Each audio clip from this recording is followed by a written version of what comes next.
Yo guys, it's your boy, The Boy. Welcome sa ating Usapan Episode 10. Keep watching and enjoy the video. At Meron wala si Um, Ako si Paul, magdadalawang taon na dito sa Japan, taga Oriental Mindoro, isang trainee dito. Ako pala si William Fernandez. Magdadalawang taon na dito sa Japan. Kung sa Pinas naman ako is Taytay Rizal, kung dito is Toyohashi Aichiken. Trainee visa dito sa Japan. As a starter lang, kamusta na yung buhay as a trainee dito sa Japan?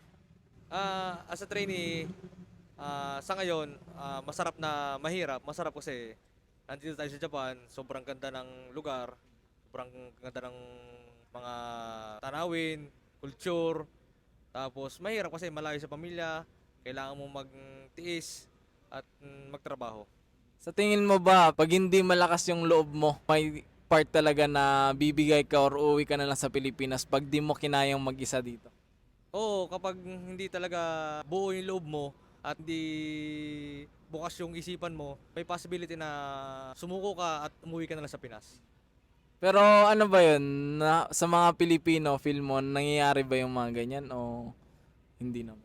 Madalas nangyayari, kaso sa tulong ng mga kasama at pamilya, nalalampasan namin bilang OFW dito sa Japan. So mga senpai nyo, tinutulungan din kayo? Oo, ganun. Tulungan lang kung kaming bagong dating, ginaguide kami ng aming mga senpai sa pang-araw-araw na trabaho o pang-araw-araw na buhay dito. Sa una, mahirap. Pero nung tumagal, masarap naman din. Sa una kasi mangangapakan ang gagawin mo eh. Siyempre, bago ka pa lang, tumatagal is nakakapa mo na yung mga gawain dito sa Japan. So kumbaga nasasanay ka na lang din talaga, natural. Oo, nasasanay na kasi siyempre, nakakasabay ka na sa sa mga senpai mo eh, at sa mga hapon eh.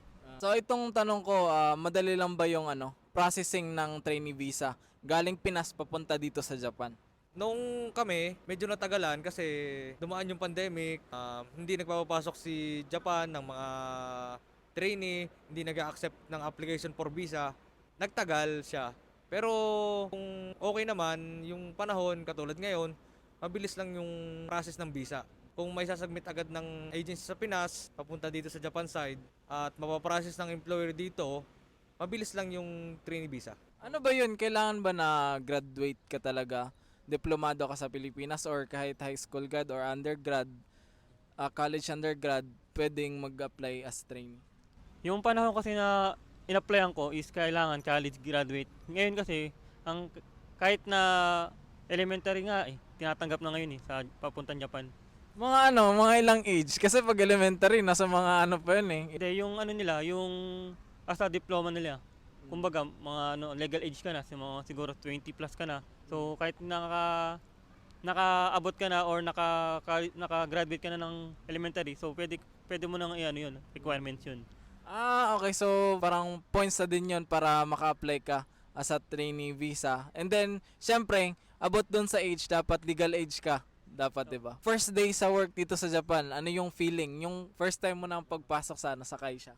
Noong una, pagdating ko sa Japan is masaya. Pero siyempre mag-aaral muna kami isang buwan ulit dito. Although nag-aral kami ng Nihongo sa Pinas ng 3 months, so mag-aaral pa kami dito ng isang buwan. So siyempre may halong kaba na masaya. Unang araw is kinakabahan na masaya siyempre. Hindi mo alam kung anong trabaho na gagawin mo dun eh. Hindi mo alam yung mangyayari dun kung once na ilagay ka sa hindi mo alam. Although na ayun ang in-apply mo dun sa Pinas. So kung iba yung papagawa sa'yo, tas mangangapa ka pa, syempre magtatanong ka na sa mga Nihonjin, sa mga Japanese kung anong gagawin mo syempre. Kung magtuturo sila is parang ano pa sa kanila yon, parang sagabal pa sa oras nila, imbis na magtatrabaho na sila is tuturuan ka pa. So yun ang magiging mo doon, yung challenge mo sa sarili mo. So, dapat ready ka talaga palagi. Oo, dapat fast learner ka rin. Yun ang hinahanap ng mga Nihonjin, mabilis matuto. Nasa mga Pinoy ba yung mga fast learner? Oo, ang pagkakalam ko kasi, kaya maraming kinukuha na Pinoy, mabilis matuto, masipag. Almost sa company namin is puro Pinoy. Kasi gustong-gusto nila yung mga ugali ng mga Pinoy. First time ko dito sa Japan, first time ko din mag-abroad at maging OFW. Yung experience ko ng first day sa trabaho ko ay na-culture shock ako. At naisip ko na ganito pala, yung way ng trabaho ng mga Japanese, ganito sila magtrabaho, ganito sila magpahalaga sa kanilang mga duty. Na-culture shock ako sa greetings, kasi sa Pinas wala namang aisatsu kung tawagin, greetings. Dito sa Japan, kapag may nakakasalubong kang Japanese, na kasamahan mo sa siya, babatiin mo siya. Sa Pinas wala namang ganun. Dito lang talaga sa Japan, yung ganong greetings, aisatsu, nasa kultura na nila. Almost 2 years ka na dito sa Japan. Ano yung mga bago mong natutunan?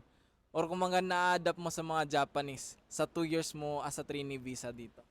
Isa sa mga natutunan ko dito sa Japan, as a trainee, sa present na trabaho ko ngayon, ay yung time management. Mahalaga talaga yung oras, lalo na pagpapasok ka, at during working hours, kapag trabaho, kapag break time, kapag uwian na talaga. Ano i-feel ka din yan pag once nag-start na mag-bell yung yung chime, bakbakan na ulit, di ba? Oo, ganun talaga. Kung gaano sila kasipag, hindi ka pwedeng hindi sasabay sa sipag ng hapon. Kasi kung sila workaholic, magiging workaholic ka na din. Para sa akin is natutunan ko dito is pagpapahalaga sa oras, papahalaga sa sarili mo.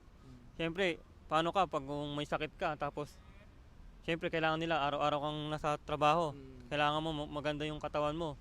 At pangalawa yung maganda yung yung attendance, complete attendance mo yun. Points sa kanila yun. So kung wala kang masyadong yasumi, Wala kang masyadong yasumi at maano ka sa trabaho at sa oras. Exact time ka dapat nandun ka sa trabaho. Good point sa kanila yun. after 3 years mo, may plano ka bang umuwi sa Pilipinas or mag-extend ka pa dito sa Japan? Dito kasi sa amin, yung sa kaisya namin, after 3 years mo, is mag-yasumi ka o magbabakasyon ka sa Pinas ng 1 month. Kung mag-extend ka, mag 2 years. Diba, yung trainee visa, 3 years. Tapos magbabakasyon muna kayo ng 1 month sa Pilipinas. If ever na mag-extend kayo ng 2 years, so bali 5 years yun. So kung hindi naman kayo mag-extend ng 2 years, so 3 years lang kayo, so diretso kayo sa Pilipinas. Pero yung mga gusto ma-extend talaga ng 2 years, ano ba yun, libreng bakasyon sa Pilipinas, 1 month? Bayad yun. Bayad yun as a company namin ng naghahan nun. Anong plano mo, mag-extend ka ba or uuwi na lang sa Pilipinas? Plano ko mag-extend kung papalarin, kung lulubin ng Diyos. Magtutuloy-tuloy pa rin tayo para sa pamilya at para sa future na din. Kasi hirap ng buhay sa Pinas. Hindi agad basta-basta makakaharap ng trabaho. So paano yun, if ever 3 years ka na, di ba? Pwede ka mag-extend, mga ilang years? As of now, pwede kami mag-extend ng 2 years sa kaisya namin. And then after 5 years, pwede kaming mag-shift to SSW visa. Ganun pala yun.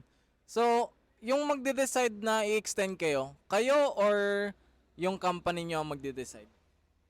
Sa amin, may exam pa kami ng 3 years. Kung papasa kami, extend kami. Pero decision pa rin namin kung mag-extend kami ng additional 2 years.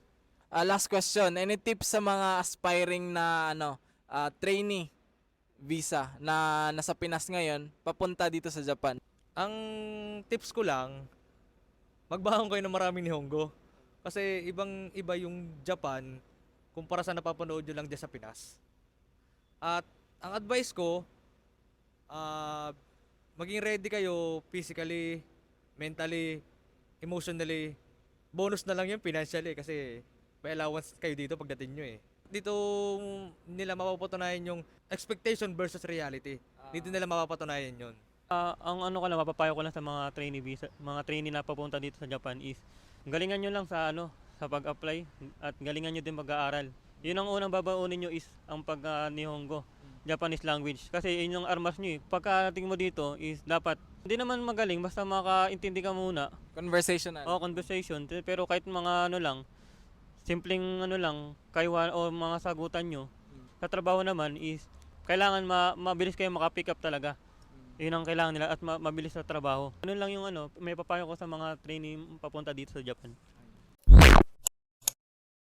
Maraming salamat po sa panonood at sana po ay may nakuha kayong kaalaman. And for fresh updates, i-follow nyo na lang din po ako sa aking social media account, link in the description below. For more videos like this, please do consider supporting my channel and see you in my next video.